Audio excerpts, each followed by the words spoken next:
Samantala, nakatakda po magsagawa ng kilos protesta ngayong araw ang iba't ibang labor groups para ipananawagan ang 200 pesos na dagdag sahod para po sa mga manggagawang Pilipino.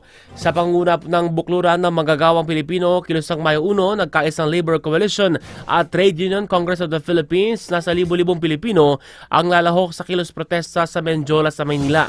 Bilang pagunita po sa araw ng mga manggagawa, ipananawagan ng mga organisasyong parte ng National Wage Coalition kay PBBM at sa Kongreso na suportahan ang hiling na aumento sa sahod na 200 pesos.